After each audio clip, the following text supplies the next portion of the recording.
This is episode 32 of the Gauntlet podcast. My name is Jason. And I'm Rich. Cool. So it's the Gauntlet Lonely Cast tonight. Not that you aren't good company, Rich, but it's just the two of us, and so that's okay. We'll do without Dan this week. I'm not sure where he is. Probably whatever it is, it's probably fundamentally weird behavior. Yeah, well, it'll be a giving us life thing later. Exactly, so right. We have that to look forward to. The giving me lives Dan's giving me lives are very popular. People tend to like those. So hopefully we'll be able to live up. Like we always do, let's talk about the games we've been playing. Despite the fact that it's just the two of us, we still managed to play about 100 games. So between us, let's see how this goes. We'll see how we get through this. I gather you've been doing, I think you wrapped up the Masks playtest, right? I did. I wrapped up the Masks. It was going to be a 5-session, but due to scheduling, we cut it down to 4. And so I hurriedly got them to the big dance because it's set in a high school. So the last 30 minutes was everyone rushing to try to find a date, which was hilarious for superheroes. But it ended pretty well and on a bit of a cliffhanger because we're going to pick it up in 2016. Cool, awesome, yeah. We ended our Monster Hearts on a big cliffhanger dance. That's I probably yours was not as bloody as ours was. I'm sure Masks. Yeah, it was. I run a pretty bloodless superhero game. A little more PG-13 than Monster Hearts, but I've heard the two games compared a lot. You know, do you think that's a fair comparison? I think it is, especially when I was running. So Masks, when I spoke with Brendan about it, because I thought, this feels like it would be a younger thing because people are so impressionable. Your stats change based on what people tell you. His goal for the game and the way the pitch is, if you look at the Kickstarter, is really young adult. It's 16 to like early 20s is the range. So there's a slightly different audience for the characters intentionally than Monster Hearts. Closing thoughts? I mean, like, are you going to be playing Masks again anytime soon? Or a lot of people are really, really interested in that game. The Kickstarter did great. Like, what's your sort of final assessment on it right now? I really enjoy it. It's one of my favorite games for mimicking that time of your life. I think that the mechanics do a really great job of that young adult and high school mentality. The only thing that I think I might want to custom move up is if you're going to do actual drawn out fights, just some ways to handle that if it's a protracted fight or battle. Some things that Brendan did that maybe I just didn't pick up during the play test that isn't necessarily evident within the books that we have right now, which is just the playbooks and then a very brief synopsis on how to run the game. Cool. But I really like it a lot. I think people can run some fantastic games with what you have available right now, and I look forward to the actual full book. Awesome, yeah. I'll be happy to look forward to it. I mean, I didn't actually back the Kickstarter. I just didn't get in on it, but I do want to check it out once. I didn't back Urban Shadows either, actually, as it turns out, as far as like big PBTA games that a lot of people are excited about. I just miss them sometimes. I really love that one at the end of the day. Like, that was really great. So I can't wait to check out Masks when it's available sort of generally to people. So I'm going to give that one a look. I gather you've also, have you wrapped up the Dresden Fate Accelerated playtest, or is that still ongoing? Not quite, no. We're humming along. We actually have a game after this recording, believe it or not. So, okay. It runs through November, so I'm pretty excited to get another session in. We've played with some of the ritual magic, which is one of the kind of special features of Dresden Fate Accelerated, and that was pretty interesting. So still having a good time with the game, engaging the system more than I would in most games, and doing our best to try to be good play testers and giving feedback. Cool. I'll refrain from the normal conversation that usually happens on the Gauntlet podcast whenever Fate is a thing. This came up the other day in the community at some point. I don't remember what the context was, but I remember like having that. Oh, I think one of our listeners was talking about it. And I just chimed in, like, saying, hey, yeah, I think Fate's really hard to run. and I stick to that. I gather that, like, once you kind of master it, it pays off. It does, some of the things that it does are pretty unique and interesting, but man, it's just a bit of a hard climb for me. I've always found it to be so heavy to GM. But I'm led to believe that, like, you can kind of put more of the onus on the players as far as the aspects and stuff go, and kind of demand that the players kind of invoke it and push it more than like you as a GM having to pay attention to it. So maybe that would change my thinking on Fate if I, thought about it that way. But one observation, I actually caught this from a side conversation on Google Plus. I think it was Jason Morningstar said something about Fate to the idea that the players who most enjoy it are those who or the best mode of play is to completely advocate for your character. And I'm kind of broken by story games, and so I'm used to playing to lose because I think it's interesting. And that actually that counterposes the way the Fate engine really sets up. Like, you need to set up things to guarantee your success, and it's on the shoulders of the GM to hit your aspects and create trouble. You're not supposed to do it for yourself. Okay. Huh. Interesting. Well, the Fate conversation is ongoing in the Gauntlet. I tell you, there are people who love it, and I think it is a fantastic toolbox. It's a great way to emulate lots of different pulpy action settings and the like. There's no other system that seems as easy to just whip up. Hey, I saw this cool TV show. I'll do it in Fate. It's so universal. Yeah. It definitely has that quality for sure. Awesome. Well, I've been playing Lamentations of the Flame Princess, as I've mentioned the past few weeks. We wrapped up we're kind of like at a little inflection point in the story. But we still have some, I think we have one more session to go on that one. The game that we played most recently, we had a few people who were not able to come, for various reasons. We knew they weren't going to be able to come. So it was going to be a lighter session. And I have to say the reduced number of people increased my enjoyment substantially. I think whenever you have less people in a group, it's always more fun for the people who are there than it is when you have a lot of people. Having said that, though, I mean, I had fun in the other sessions too, but I definitely had like more screen time, I think. And I think whenever you have more screen time, it's just naturally more enjoyable. But it's kind of particularly the case in a game like Lamentations, where you have things like initiative and a lot of time where you're just kind of like waiting for your turn, like the reduced player count definitely increases like the enjoyment, I think. The one thing that's a little troubling to me I don't know if it's just maybe we're doing really shitty or if it's just Lamentations, I don't know. But after 3 sessions, my character only has 10% of the XP required to get to level 2. And wow. And I'm like, oh my goodness, if this pace maintains, I'm never going to see level 2. I don't know if that's a Lamentations thing or not. I don't know. I've played games where advancement is slow. Burning Wheel is a great example, right? Your character might not advance appreciably for like 2 years of regular play, but I was a little surprised by that. But it was a great session. It was really fun. It's very like punitive in a way that only the OSR can make enjoyable, like, like, does that make sense? Like it's got this like really like aggressive, like cruel, like you are dead, like aspect to it, like uncaring and unfeeling. And that feels like a distinctly OSR thing to me.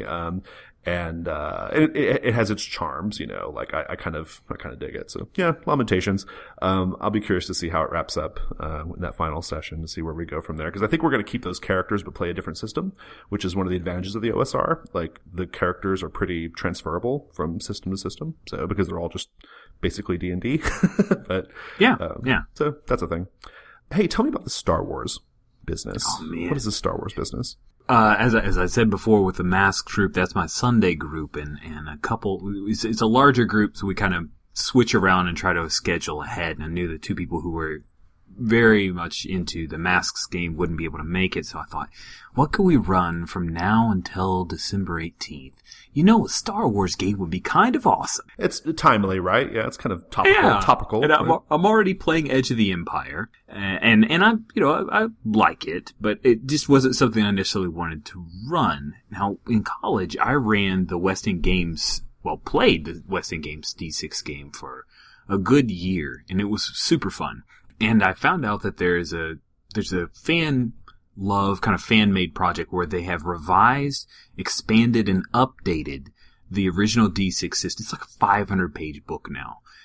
They've got Gungans, they've got expanded universe stuff, man. You name it. If it was in the movies, they have emulated the number of starships and speeder bikes and swoops, just crazy. Hey, our listeners may not know what D6 is. Do you want to explain like kind of what that's all about? You bet. So D6 Weston Games came out in the 90s. They had the license for Star Wars. They were the first RPG for Star Wars and existed for quite a long time until the license was kind of taken away or not granted again, and that's when Wizards of the Coast picked it up. The D6 system is a pretty standard system for that age. You get a pool of 6-sided dice, you roll against a target number, but when you make that roll, you always have one of the dice is a wild die, so it could possibly explode and you roll that 6 over and over again. Or if it's a 1, then the GM could cause a complication. So it's pretty swingy and swashbuckling. And it was interesting to run a much more conventional style game after playing, pretty much story games for a number of years. Yeah. Well, cool. So how many more sessions do you think of that one you're going to do? Just you said it was just a filler thing, right? Or it's a filler thing. We're going to be playing it for 4 total sessions all the way up until the Sunday before that's a good amount. Star Wars comes out. Yeah. Cool. Awesome. Are you going to have Darth Jar Jar in it? I don't know if I'm ready for Darth Jar Jar. I think you really need to. I'm so into Darth. I live for Darth Jar Jar. I can't even tell you how much I love it. Listeners, go back and go look at that Darth Jar Jar thing. It'll fucking blow your mind. It's amazing. Right. Okay. Well, I played Funnel World. That's the next game on the list. Funnel World is just Dungeon World, except that, it's, meant to be like a 0-level adventure in games that have a character funnel, like Dungeon Crawl Classics. So it's by Jason Lutz. And he's produced a number of really, really good supplements and things for Dungeon World. Folks should definitely go check out Jason Lutz's work for Dungeon World. It's really, really sharp. But Funnel World is pretty cool. Like you create a whole bunch of characters. They're all 0-level peasants. You use a whole bunch of tables to create your characters. There's no player agency at all in this way. You just roll up things. Each villager has one or two items related to their occupation. So you might get a farmer who has a pig and a hoe, right? Or a candle. You get a candlestick maker whose only thing is some tallow. What the fuck you're supposed to do with tallow? I don't know. But, or 100 feet of rope. It's just these hapless villagers. If I'm being perfectly honest, it's not super satisfying as far as comparing it to other Dungeon World type sessions or Dungeon World sessions I've run. But it is satisfying in the sense that it's really funny. The players naturally, they just naturally gravitate towards comedy whenever I run Funnel World. And so because these characters are so one-dimensional, explicitly throwaway, a lot of them are going to die, They play it up for laughs, which is pretty fun. So, it's kind of it was just kind of a nice midweek, burn off some energy, have some goofy, stupid villagers, running through this funnel. Now, we're not actually doing a per se dungeon, funnel thing, where they have to go through corridors and stuff and see who ends up on the other side. In fact, they're on a ship and the ship is loaded up with cargo that is vampires, has vampire cargo. And so they have X number of nights to survive. Basically the crew is all killed. And so it's just this gaggle of villagers on the ship trying to manage the ship and operate the ship while also surviving at night from the vampires' predation. So I'm curious to see where it goes. We've got 2 more sessions scheduled of it, and I don't think I'm going to get 2 more sessions out of it. I think we've got maybe half a session left, but, that's okay. We're going to just see which characters survive and then make Dungeon World characters out of them. So, proper, serious Dungeon World characters. So. But that's fun. Is there a conversion rate? Is there if you do X, Y thing that tends to put you towards a class, or you just... it's supposed to be all driven toward the fiction. So if your villager, during the course of the funnel, if they found a spell book or they found a magical item or something, you can use that as justification for making them a wizard, right? Or a mage. Maybe they later on, it causes them to study magic and so they become wizards. Or if you had a character who just functioned in a way that indicated they were more of a warrior type, then you make them a warrior. You handle it really fictionally. Gotcha. The funny thing about having a Funnel World character is their stats are usually lower than a Dungeon World character's starting stats. But they're balanced out by the fact that Funnel World gives them this move that Dungeon World characters don't have. And it's a move that gives them a bonus whenever they are discerning realities or spouting lore about something that is their within their occupational expertise, or whenever they're doing anything really related to their occupational expertise. They get like a bonus to the roll, so that helps kind of balance out the fact that they're kind of shitty stat wise. But I know a lot about candles. Yeah, I can see how you can balance. Yeah, exactly. Yeah, absolutely. You know, there's the cool. It's Funnel World. It's pretty good. The other thing that but the bigger thing that I was involved in recently was Metatopia. I went to Metatopia 2015. That is a convention held in New Jersey every year. It is principally for game designers, not game consumers. And so it's kind of an odd convention in that way. But basically a lot of designers playtest their games and that sort of thing. I didn't have much time to spend there, unfortunately. I only had like 6 or 7 hours over the course of the whole weekend that I could be there because I had other commitments. But because I live next door, it was easy to just like pop in as I had time. I got to play a couple of playtests. I played in Rob Bowl, who we had on the cast a few weeks ago. He has a game called In Production that we playtested. It was really, really good. We had a good time with it. The game is clearly raw, right? Like it's very clearly like still in development, but the playtest was a good experience. Like we had a good time and he got lots of good feedback from us. The game is about the creation of a movie. You don't tell the story of the movie. You tell the story of like the Hollywood players and anybody else who might be on set or involved in the production. It was pretty cool. It was good. Good time. It was good to meet Rob in person too. And then I also got to play a couple of games from Meg Baker's Wishing Game series, which Epidai Ravishal talked about last week. She's currently kickstarting the whole collection. It's a collection of 8 games called Playing Nature's Year, I think is the name of it. The 2 games we played were really good though. Man, they were terrific. The first one was like kind of a Halloween themed game, which sees the characters traveling to a cemetery at night to speak to their beloved dead. Like they have a wish or a question that they want to ask their beloved dead. And the gameplay is all about like you just sort of describing the journey, and like the dice can sometimes force your character to get like spooked and they don't want to go all the way. And so they turn back. It was real atmospheric and just kind of lovely and mysterious, and really, really enjoyable. And then we played another one called The Hounds of the Harvest. And that one you play a dog, a dog who has people who are involved in some sort of harvest. And the gameplay is essentially, it's kind of like meditative. It's lots of like the dog observing what the people do and kind of how it makes them feel, and like the dog's relationship to the people. There's lots of narration, like dice-enforced narration of the seasonality, and how like the season kind of affects your dog and how they perceive the work.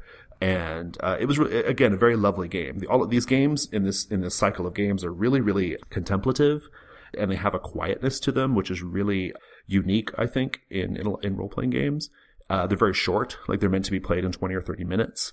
Just really, really touching, honestly. Like I think both games had a very, very just like nice emotional impact. Like you could tell that the players were like really, really like touched by them. Definitely recommend people go check out that Kickstarter if that's something that sounds appealing to you.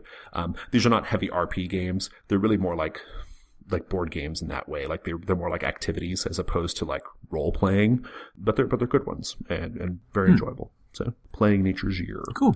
That was a lot of me talking. Let's do one of your games. Tell me about your play-by-post stuff. How's all that going? So the Apocalypse World game, it's been a really fun game. There's some excitement coming as there's going to be a huge, they're at Safeco Stadium in post-apocalypse Seattle, because I wanted to use the Doomsday Seattle map that Tony Dowler made that I backed in Kickstarter a while back. Nice. Yeah. They're about to have, the chopper is about to go fight a member of the tax patrol, so that should be pretty fun. I kind of want to know what that is, but I know that whoever's editing will edit it out, so let's not even bother. Who is editing this week? I don't know. It is me, so it might stay in there. So you can leave it in there if you want. Yeah, if it was Dan, he'd cut that shit. So he'd be like, nope, no game talk. No story talk. Yeah. And then I've got 2 other games that are solo games. One where I'm running for my buddy Paul, and the other where Paul's running for me, and they're both Play This With That games. One is Shadowrun, which Paul is running using the Fate engine. And the other one is Don't Rest Your Head, but it's a sequel. So at the end of the Don't Rest Your Head first game, his character actually went to sleep, and now he's woken up 10 years later. We're using the Prose Descriptive Quality System. It's kind of an older story game. Atomic Sock PDQ, yeah, that's... Yep, yeah. PDQ. I didn't actually... Yeah. I didn't know what it meant until you just said it just now, but then it occurred to me. I was like, oh, that's PDQ. Okay, got it. Yeah, PDQ and Fate have a lot in common, but there's something about PDQ that I like a little bit better. I've only played one PDQ game. I think, what is it, like Sailors of the Seven Seas, maybe? Oh, Swashbucklers of the Seven Skies. Yeah, I played that one in just one session, so I'm not super familiar with it, but it was fun, though. I had a good time. Yeah, it's a good time. Awesome. So, is this the right time to talk about Gauntlet play-by-post? I don't know. Do you want to? Yeah, let's do it. It's a perfect time. As of this past weekend before the recording, I announced that I'm interested in running a play-by-post Apocalypse World. I will be using the playtest version of the second edition, like the preview edition that's out on the Patreon, as Epi would like to say. Patreon. And I noticed that too. I was like, maybe it's Patreon. I don't know. You can't rent it. You've got to own it, I guess. It's Apocalypse World's second edition battle preview that we'll be using. And we'll be using that over Google Documents instead of a forum, which is a little weird, but I've been testing and playing around with that as a forum. Jen, a friend of mine, she actually ran one through GDocs, and it was a pretty fun experience. There's the thing about Google Docs when you're playing that is unique to it, in that if you're in a document with someone else and you're editing it, you can sit there and watch them edit it. Right, yeah, yeah. You watch the GM sit there and go, think for a moment, sitting on a cursor, edit out a sentence, add another sentence. It's pretty funny. I took a look at, you'd kind of like made like a, like a sort of like maybe like a how to, like Google Doc, like how to play by post via Google Docs. And it's very compelling. I think players who get involved in that are going to really like it. There's also like a little like story recap component, right? Yeah, that's the part. It's a little experimental, but I'm super excited to give it a shot. One of the problems with play by post that I've found is what I call a post debt, and it's that thing where you have to go away for a couple of days because, you have a real life and the game continues. And then there's this debt of everybody else's posts that you have to keep up with, or you don't know what's going on in the story.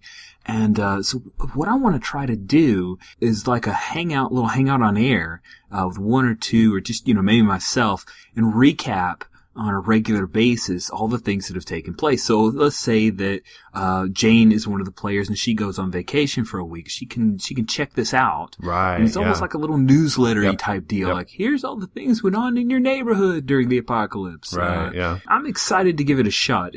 I think it's going to be pretty fun. I think it's cool. Yeah, it's definitely, like you said, it's definitely kind of an experimental thing. I can't say I've ever seen anything like that before, but I'm excited by the idea of it. This is a conversation that came up in the community by a listener named Tom. I think you were involved in that conversation too, if I'm not mistaken, Rich, where he was talking about the ephemeral quality of games and like games that leave behind artifacts and like whether that's good or whether you should create your own artifacts to sort of remember your games. And the conversation kind of went back and forth and all over the place. People had different, varying opinions on it. And I think there's something to be said about preserving the story. I don't think I necessarily think we should preserve the stories of live RP, but I do like the idea because play-by-posts have a little bit more like editorial going on than like your live RP stories. I do think those stories are probably more worth preserving in some way, because they do have a little bit more editorializing going on. And so they're probably a little bit more sharper than the sort of like 2-hour improv-y type story we normally do in a live RP, right? And I think your plan to do the recaps on Hangouts is just sort of a natural extension of that, especially because the play-by-post can go on for a long time, right? I mean, I gather it can go on for months and months. I mean, is that... Yeah, I had a Monster Hearts game that actually ran for a little over 2 years. Yeah. So, I could see the value of that for sure. I think that's tremendous. Yeah, I'm excited to see where it goes. I'm really, and the community's really excited. You got a lot of good feedback on that, so I think it's going to be a cool thing. Dan was not available for Story Game Sunday last week, and as I want to do when he's not available to run Story Game Sunday, I just do some lazy shit like Fiasco. And next week I'm doing some lazy shit like Kaleidoscope, because that requires no prep. It wasn't completely lazy because I had to figure out how to do Fiasco on Hangouts, but fortunately the community had my back on that. I didn't have to look around too long. Yeah, I saw that frenzied post. I'm glad it worked out. Yeah, I know. It's like, help me do this. Great. And so, but no, it was great. We were using Josh Fox's playset called House of Ill Repute, which is about the seedier side of UK politics, right? And it was good. We had a good story. It was myself and David and Philip. If you've ever seen the British House of Cards, it was very much like that. You know, it had like a lot of like sardonic humor, like a real dark undertone to it, but kind of fundamentally humorous and just kind of wicked. And so we told that kind of story. It was good. I really enjoyed it. The one thing that it was like the hardest part of it, honestly, is just that David and I especially didn't know anything about like the British Parliament. Like, we didn't know much about it. Like, you know, we did a little bit of like on the fly Wikipedia, you know, searches and stuff, which is something that, I think Marshall Miller recommended that in Fiasco Companion. Like, if you're playing online, you can use Wikipedia to sort of like help fill in the gaps, right? And so we did a little bit of that. I did a little bit of that anyway. But it was good though. I mean, we had to kind of hand wave some of it. I would have been far more embarrassed to play with somebody from Gauntlet UK or with like Josh or some other British person, because they clearly like understand it. They would understand it better, like the sort of like underpinnings of the play set. But it was a good time. Yeah, they probably understand American politics better than I do. Yeah. I mean, I actually think I think we did pretty good with it. It did kind of inspire me to want to like go like learn more about British politics just so that I can play it again, but like a little bit more, skillfully. So, but it's a good time, good play set, a lot of fun. Fiasco's pretty dependable, right? Yeah. The next game on the list is Lady Blackbird. You want to talk about that? Yeah, Lady Blackbird is one of my favorite games. I chose to run it for VirtuaCon, which was a super fun time. And it was with a group that none of the players had played it before. I had a full table, and they did things that I'd never seen before. I've probably run Lady Blackbird maybe 30 times now. And it's always great to be surprised by new choices by players. Cool. So yeah, that's awesome. It was super. I run lots of, like in other games, not Lady Blackbird, but in other games that don't have like a set setting, I run lots of the same adventures all the time or the same scenarios all the time. And it's always fun to see how different players like interact with it and fiddle with it and how they react to things. Lady Blackbird's the classic example of that, right? Because it just has one story. So like it was a one slot. It's a 4-hour slot, and they got to the Pirate King at the end. That's surprising. Wow. It always, I don't think we've ever gotten to the Pirate King in less than 3. Like, I think it's been, or like 2, maybe in 2 sessions, I think we've gotten to the Pirate King, but I think one other time, and there were some serious time jumps, but this one, it did not feel like I was pushing hard. I saw it at the end, like the 3rd hour, I said, we could maybe get there. Yeah. And I pushed a little bit there, but everything else was pretty natural. I was surprised. It was a really solid group. Cool, yeah. Well, we do 3-hour sessions, so I guess maybe a 4-hour session. I guess if we pushed a 4-hour session, we probably could have gotten to the Pirate King, but usually takes us 2. Cool, awesome. And you also ran Monster of the Week, right? I did. This is my West Coast Buddies game that I've run at midnight on Saturday nights. We finished off. It was probably a one week for anybody else, but for us, ran it over 3 sessions, and they the same mystery in 3 sessions. Same mystery in 3 sessions. Yeah. Wow. It was a nice, slow, easy pace. It was set in a small southern town. They had to make a decision about let this town go to rot or give up the favored child. It's actually in the Monster of the Week revised edition book. Cool. I set it in the South instead of in a British town. I haven't actually looked at any of those mysteries yet. They're not bad. Yeah, they're not bad. Yeah, I need to take a look at them. I'm running revised edition now, but I've got so many pre-done mysteries from when I was running the original edition that I haven't taken the time to look yet. I probably ought to, but I keep going back to the 1980s horror movie Well, so it might be time to switch it up or something. Well, the last game on the list is The Warren. That's the one I really want to talk about right now. Not that I don't want to talk about these other things, but I really want to talk about The Warren. So, because we were playing together, so that's one thing, right? The Warren is Marshall Miller's game about rabbits in a warren of rabbits. It is inspired by, probably directly inspired by the old RPG Bunnies and Burrows, which is itself inspired by Watership Down, right? The idea is these rabbits, can talk to each other and they can talk to other animals. They have a sentience, they have personality, they have very, very like human characteristics, like they're anthropomorphized, right? The players each have an individual rabbit.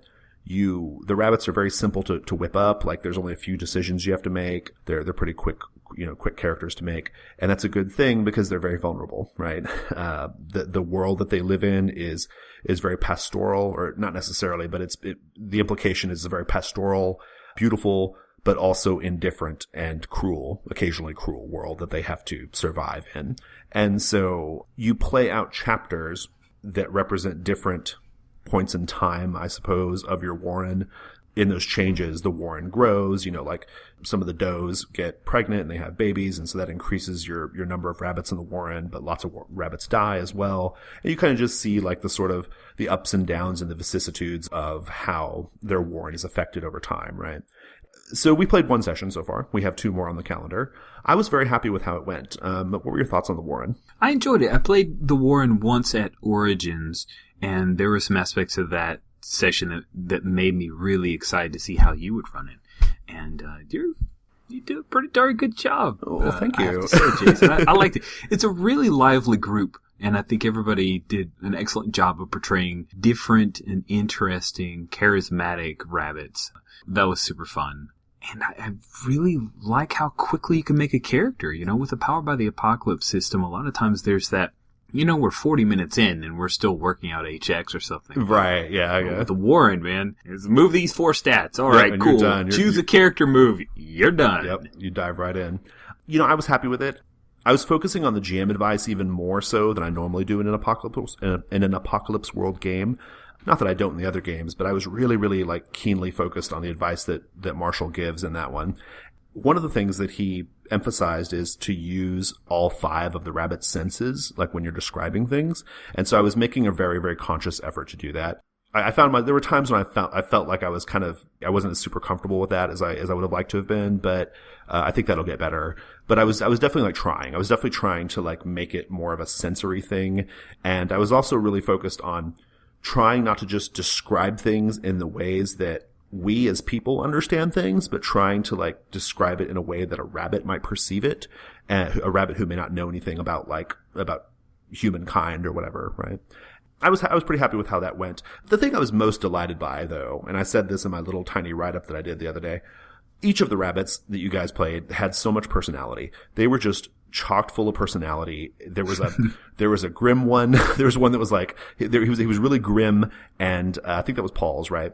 He was really grim. Yeah. He was basically a refugee rabbit from a warren that got uprooted by an apartment or some kind of commercial development or something.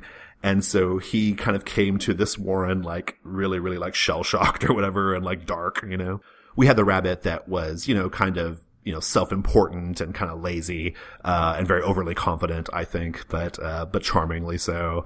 We had the hippy dippy rabbit. We had the rabbit who is a little slow, but lovable. It was all just a nice little mix of characters. And I really enjoyed that. And it was the thing that I was most concerned about was I really hope that these characters don't seem uniform or bland or non-distinct, right? And I think you guys did a really good job with that. So kudos to the group. But I'm happy with it. I can't wait to see where it goes. One of the things I'm curious about is if the mortality rate does start to kick in, because it can be a pretty deadly game. How much pathos are we going to put into the 3rd rabbit that we created, or the 4th rabbit? That's a good point, yeah. I've got some tricks. Fear not, I have some tricks. I've played enough Apocalypse World games to know which tricks to pull out of my bag to get the desired effect. I'm not too worried about that now that I kind of see how you guys are playing it and kind of what I'm working with. So I think it'll be okay. Cool. I have faith in you because somebody introducing biscuit number 2. Right. Yeah. Cool. Let's go to the next segment. All right.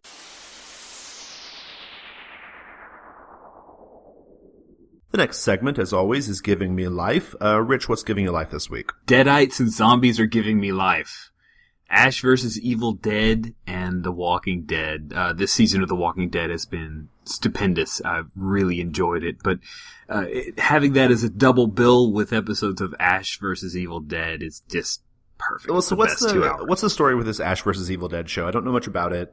Is it like a reimagining of the Evil Dead series, or is it like a sequel, or what is it? It is a sequel. It's a series sequel. So it's in the spirit of a combo of Evil Dead 2 and Army of Darkness. So it's got some of the slapstick of Army of Darkness. It's got some of the truly kind of weird gore fest horror from Evil Dead 2 mixed in as well. It's Bruce Campbell coming back as Ash at his current age, dealing with the fact that he's a lot older, but not a whole lot wiser. But he still has the chainsaw hand, and now he's got a couple It's so great. He's got a couple people who, one guy who thinks he's awesome and a girl who thinks he's not really that awesome, and they're having to fight the Deadites, which he unleashed because he was trying to hook up with a really hot girl. I'm starting to get really, really like keyed into TV again. I go through phases on TV shows, and I'm really looking forward to that one Preacher. Do you know Preacher? Have you heard of that one? No. It's based off a comic book called Preacher. And I don't know much about... Oh, I thought you said Creature. Yeah, Preacher. Oh, Preacher. That looks Preacher, really cool. Preacher. Sorry. Yeah, it's the Limitations of the Medium. That show looks pretty cool. They've only released like a little teaser trailer, but I kind of have been looking at the cast and like who they got for the different parts, and it's pretty, I think it's going to be pretty badass. Yeah. It's just, we're in the golden age of television. We are in the golden age of television.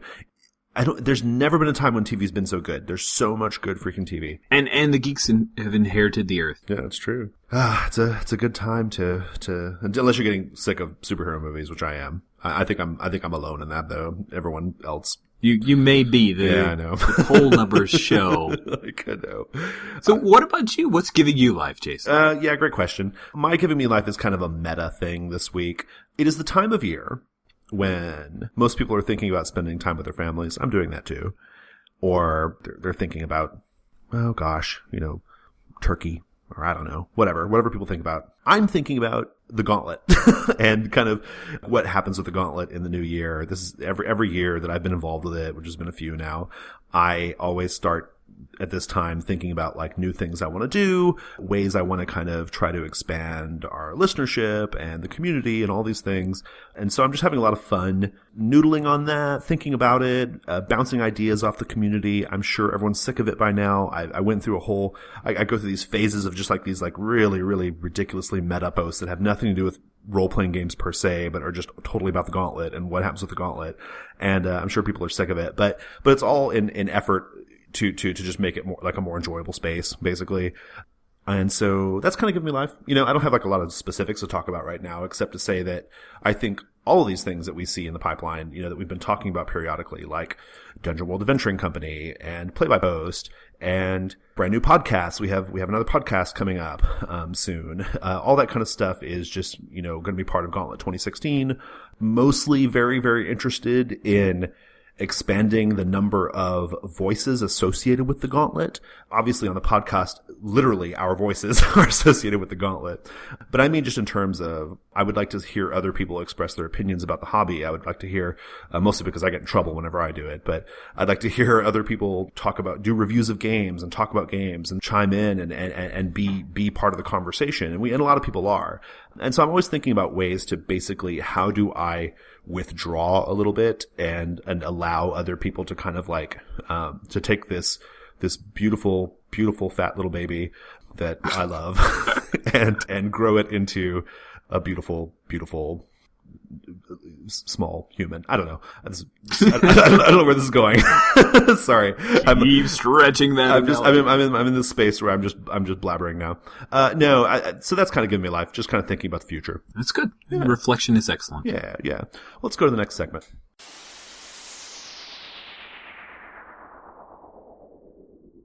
So our main topic today is, well, on the notes, it's the good role player must die. I don't know if that's how I was characterizing it, but someone characterized it that way in the notes. I'm assuming that was you, Rich. I don't know. Well, that's the actual inspiration, the post that was translated over from Oh, is it Danish. Called that? Oh, is it called The Good Role Player The Must Good Die? Role Player Doesn't Exist and Must Die. Oh, I guess I didn't actually read the title. Okay. Well, so what Rich is referring to and what is this article that was the inspiration for our topic today. It was originally written by a Danish LARP designer named Anne Vinkel. I gather it was posted some time ago. Who knows? I don't know exactly when. You might know, Rich, and inform us if you do. I do not. I do not. But it was reposted on a blog called Leaving Mundania, and it made the rounds on role-playing game G+, and so it came across my desk, or it came across Rich's desk, and then my desk. So basically the article, the thrust of it is, Anne Vinkel, the author, doesn't, it's kind of ranty, I guess. It's kind of a semi-rant. There's some cogent thoughts in there as well. It's not just rant, right? She doesn't like the idea of the quote, good role player, like someone who identifies as a good role player or someone who other people refer to as a good role player. And the problem that she has with it, there are two basically, is that role-playing games are too varied. Like, there's just too many different types of role-playing games for anyone to be good at all of it. Like, so it's an imprecise thing. It's kind of a useless term to call somebody good at role-playing games or a good role player when there are so many different types of role-playing games, right? Especially nowadays. And then the other thing that she was concerned about was that when we start talking about the good role player, it encourages a type of conversation that kind of necessarily leads to or implies that there is one true way of doing role playing, right? And we know that's not true. That was kind of the thrust of her article. She acknowledges towards the end that there's such a thing as good role playing, just not good role players. and that the idea of the good role player, she concludes with, kind of reduces all of those good role playing techniques and experiences to like the result of the skill of one person at the table. And I'll give my hot take on it, but after you're done, Rich, but what's your kind of hot take on this article? What'd you think about it? I have mixed feelings. On one aspect, there are people that I consider a good role player, but I know what I mean. So I understand that it is language that could be misconstrued with people outside of like the circle of the gamers that I have a shared language with, that I play with, and we have those examples to work from. So I can understand how that could cause people to feel some trepidation or feel judged or, wow, I'm not a good role player because of X, Y, or Z. On the other hand, you gotta have some kind of shorthand when you game online, it is good to have some idea of what you're looking for within particular games. So there are people that are in my circles that I think, hey, this person's a great gamer for the kind of games that I like to play with them. That shorthand can be useful, but I understand if it becomes a broad brush.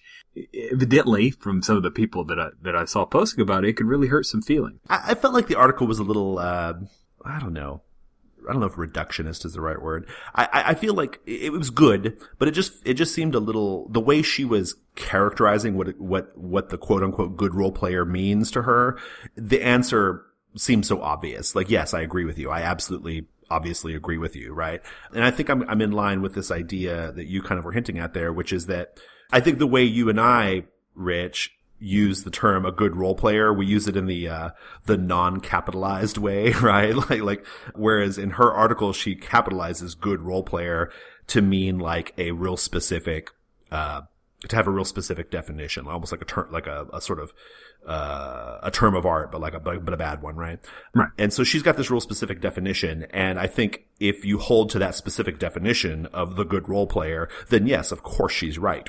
Like, of course our experiences can't be, there's so many factors in play in a good role-playing session. It's not just because homeboy was a good improv guy, or because he was, or because this guy was just such a masterful GM. There's so many factors in play, and it's not fair to reduce it to just the individual contributions of the quote unquote good role player, right? I totally agree with that.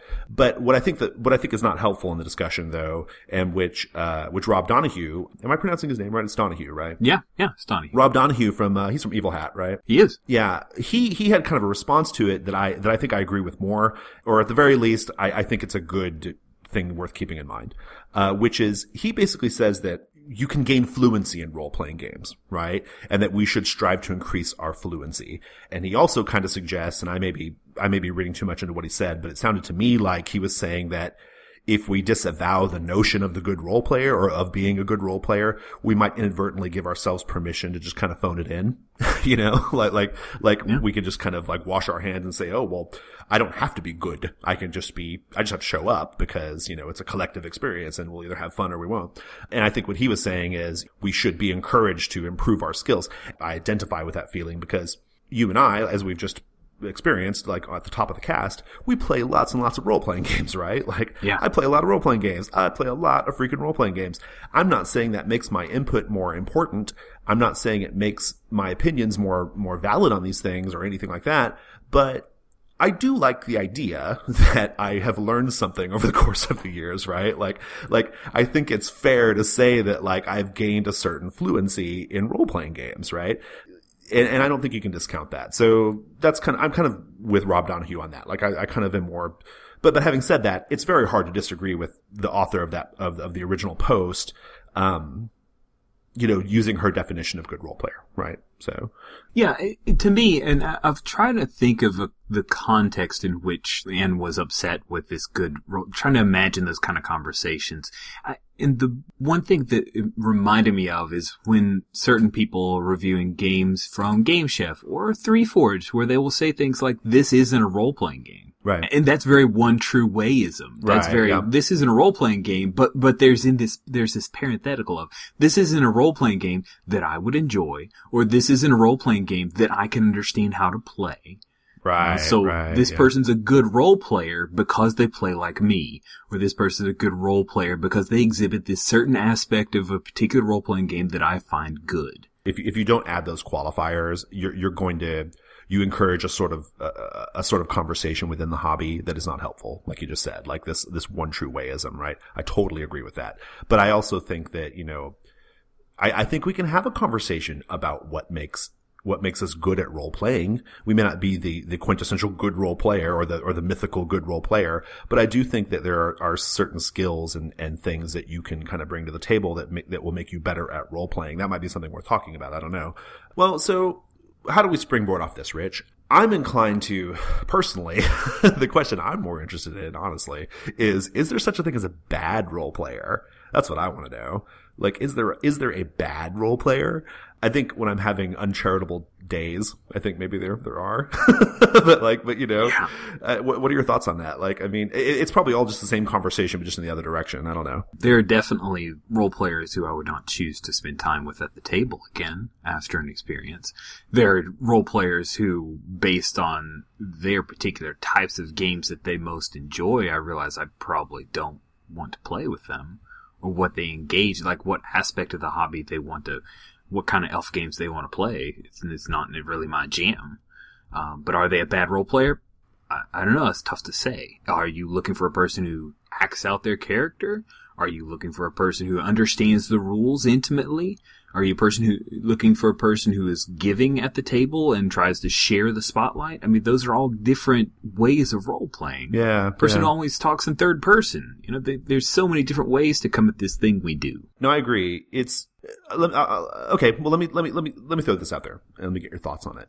I used to play games with this fellow who was a really nice person. Got along with him great. Really, really cool guy. Liked having him around. Liked having him at the table, for that matter. We played games together for years. And in all that time, I can't say that his level of contributions to the game, to the games, ever really increased. He started having a hard time narrating things, talking in character. He was good at the paper stuff. He was good at the bookkeeping aspects of the games, right? Mm-hmm. But he was not so great at thinking of narrative details on the fly. He was not so great at responding in character. There's lots of things he just was never really quite good at. And even after playing games with me and my friends for a long time, he never really got better at it. He just never did. And I'm not saying he's a bad role player, but I do think it was interesting that there were so many opportunities for him to add tools to his toolbox and he never did. And I don't know what that means. I think there were times when we were genuinely frustrated by his inability to engage in the game with the same way that we were. I think there were times we were genuinely frustrated with it, and we probably thought to ourselves, my gosh, he's so bad at this. We would never say it, but we probably, I'm sure there were moments where we were like, oh my gosh, how many times do we have to go over this, It's the example that sticks out of my mind of is there such a thing as a bad role player? I'm not saying he was a bad role player, but I do think that there are people who gain certain fluencies certainly more easily than others. I mean, that goes without saying. And I don't even know if he was bad at role playing. He was quite good, in fact, whenever we played a game that was more power gamey, or required manipulating stats or picking out moves, or he was really quite good at that. And that kind of goes to what Anne was saying in her article, which is how do we define what role playing is, right? There's so many different types, and so I guess that kind of answers the question. He was good at a certain type of thing. He never ever got good at this other thing, and so I don't know. I don't know where I'm going with that, except to say What are your thoughts? My thoughts are, Jason, that you're in the minority, because obviously his skill set fits great with Pathfinder, and that's a lot more popular game than what you play. It's true. You know what? That's a very good point. I take all that back. He's definitely a better role player than I am. Because his skill set is going to be more appreciated by the greater number of people in this hobby than my skill set. So I cannot argue with that. You know, if we keep with this idea that Rob mentioned in his counterpoint of you can become fluent in role-playing games, there are things that you can do to put in your toolbox, so to speak. Do we want to talk about maybe what some of those things are? Like, do you have any thoughts on like what makes you good at role-playing, if not a good role-player? That's the conversation that is always evolving and ongoing, and it seems like we just interchange the words. Right, yeah, it's true. We're always kind of saying the same thing. It's being creative on the spot is very helpful. It's the example you gave for your buddy who's probably a better Pathfinder player than you. Right. Almost certainly. Yeah. And being giving, a person who shares spotlight, a person who has a good grasp of the rules, but a person who tries to be aware of and anticipate where the rest of the group is headed, and then either provides an interesting counterpoint or helps to drive them forward towards a decision. If I'm going to offer anything here, I think there's like a real basic thing that anybody can do that goes a long way. You know, even if you have no confidence in some of these other like more subtle things we've been discussing as far as like what can increase your fluency, I think something that goes a long way is playing in the spirit of the game. That is a thing that I think a lot of players, maybe even inadvertently, they don't do. Like they'll take a game that's meant to be kind of serious and make it a little gonzo, or they will actively like subvert the rules, you know, or they'll try to break the game, you know, they'll try to use its rules to kind of break it. And I think avoiding behavior like that goes a really, really far, like a long way to making a session good. I would say playing in the spirit of the game is like top of my list as far as like things you can do right now to like make your experience better. That's great. I really like that. And well, why don't we end on that then and go to the next segment?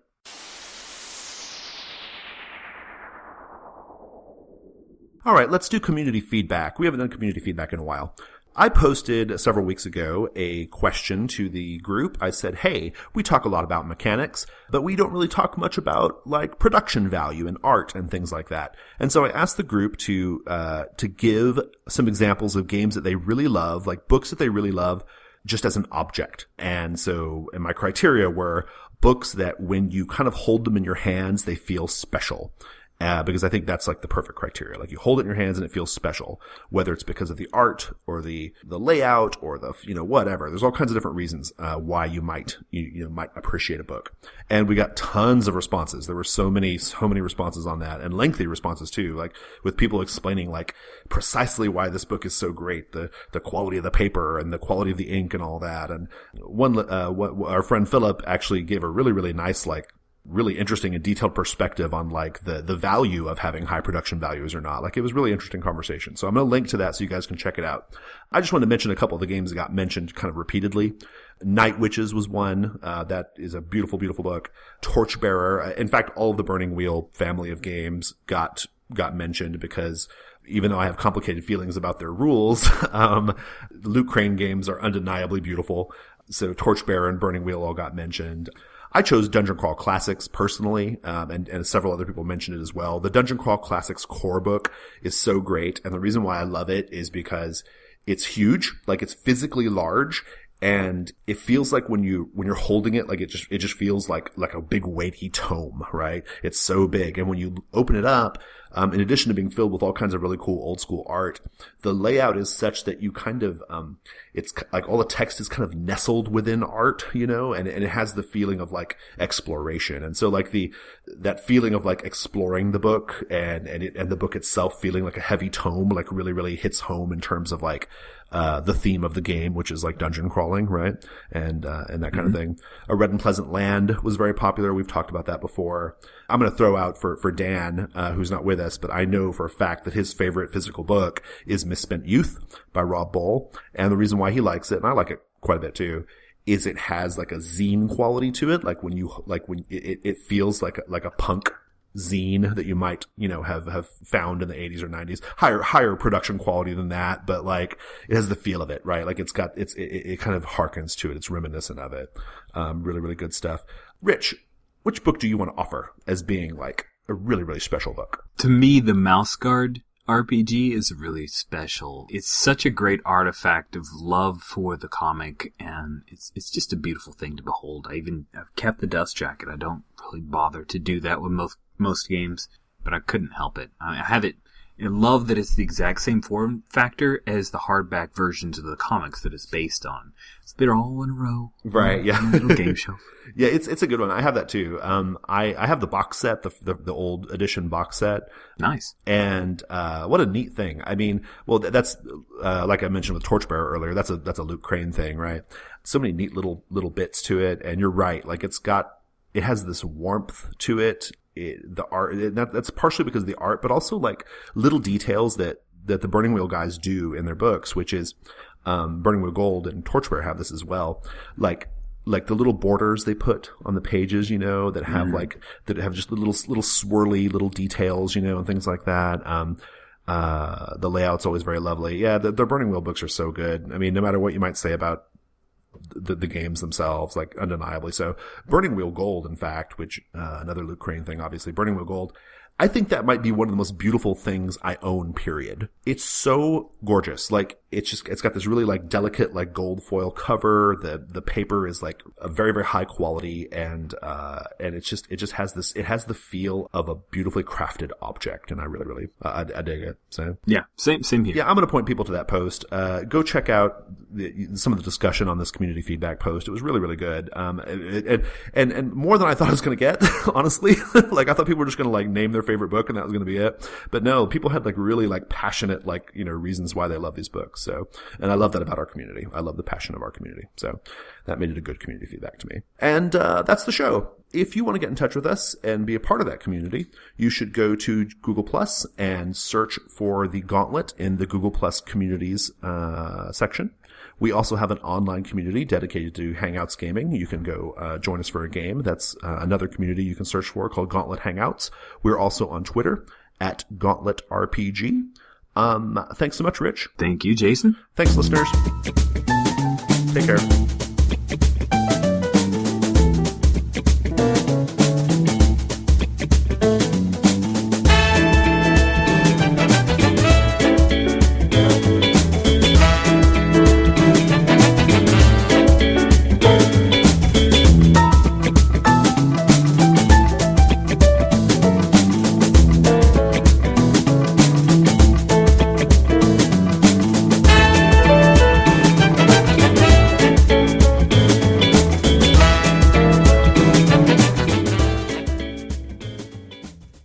That's why I'm running a game with prose descriptive quality, going back to just a little bit old.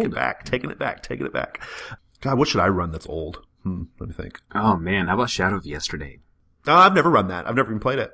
So there you go. It's a great game. The Gauntlets played it, but I've never played it. I wasn't in on that one. So, yeah, maybe. I was even thinking maybe older, like Mouse Guard. Mouse Guard's not older than Shadow of Yesterday. I know, but no, I mean older. I guess it's not, is it? When was T-Soy written? T-Soy's like 2005, 2006. When was Mouse Guard written? 2008 was Mouse Guard. Okay. All right, we'll just edit all that out. We will.